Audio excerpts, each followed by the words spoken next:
పార్థసారథి గారు. అధ్యక్ష, వ్యవసాయ శాఖ మంత్రి గారిని ఒక్క నిమిషం సమయం కేటాయించాల్సిందిగా మీ ద్వారా కోరుతా ఉన్నా అధ్యక్ష. చాలా ముఖ్యమైన అంశం.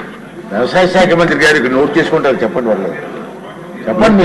జీరో సార్, జీరో వరకు సార్.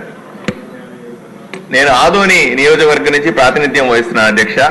అక్కడ రైతులకు సంబంధించిన మార్కెట్ యార్డ్ సమస్య ఒకటి మీ దృష్టికి తీసుకొని వస్తా ఉన్నాను. రాష్ట్రంలోనే రెండవ అతిపెద్ద పత్తి మార్కెట్ యార్డు ఆదోనిలో ఉంది అధ్యక్ష. అక్కడ వేరుశెనగ, పత్తి రెండు ఉత్పత్తులు రైతులు అక్కడికి తీసుకొని వస్తారు. నేను ఎమ్మెల్యే అయిన తర్వాత గత 5 నెలల్లో ఎక్కడైతే ఈ వేరుశెనగ మార్కెట్ యార్డ్ తీసుకొస్తారో వాళ్ళు ఆరబెట్టాలని బయట ఆరబెడితే వర్షం పడంగానే అన్ని కొట్టుకుపోతాయి అధ్యక్ష.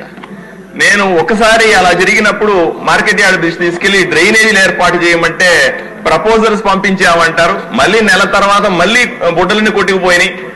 2 సార్లు 3 సార్లు అయినా ఇప్పటికీ కూడా ఏర్పాటు కాని పరిస్థితి అధ్యక్ష. రెండవది, వేరుశెనగకు సంబంధించినటువంటి ఒక విచిత్ర సాంప్రదాయం ఆదోనిలో ఉంది అధ్యక్ష. వాళ్ళు ఆరబెట్టడంతో పాటుగా అక్కడ ఉన్నటువంటి మట్టి పెళ్లలు, చిన్న చిన్న రాళ్లు కూడా వేరితే తప్ప మేము తూకమయ్యము అని దళారులు, వ్యాపారస్తులు రైతుల్ని మోసం చేస్తున్నారు. రాష్ట్రంలో ఎక్కడా లేని సంస్కృతి. రాష్ట్రంలో ఎక్కడైనా సరే మార్కెట్కి తెస్తే అట్లాగే దాన్ని తూకం వేయాలి. ఆదోనిలో మాత్రం చిన్న మట్టి పెళ్ళున్నా, చిన్న రాయి ఉన్నా సరే దాన్ని మనుషులు పెట్టి కూలి పెట్టి ఏరితే తప్ప తూకమయ్యమనే కొత్త భయానకమైన సాంప్రదాయాన్ని గత 5 సంవత్సరాలుగా జగన్మోహన్ రెడ్డి ప్రభుత్వంలో చేశారు అధ్యక్ష.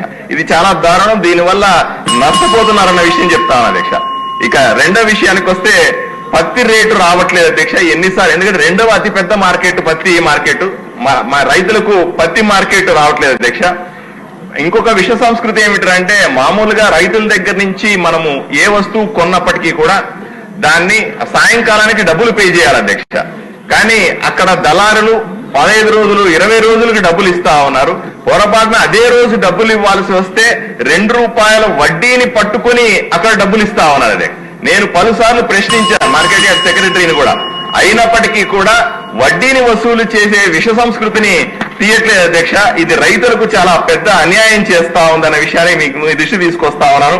అదేవిధంగా రైతులు విశ్రాంతి తీసుకోవడానికి భవనాన్ని నాశనం చేశారు, దాన్ని రిపేర్ చేయాల్సి ఉంది. అలాగే వాళ్ళకు వైద్య సదుపాయాలు ఇవ్వడానికి రైతుల కోసం ఇబ్బంది ఉంది. అలాగే ఈ దగా చేస్తున్న ఆ విషయం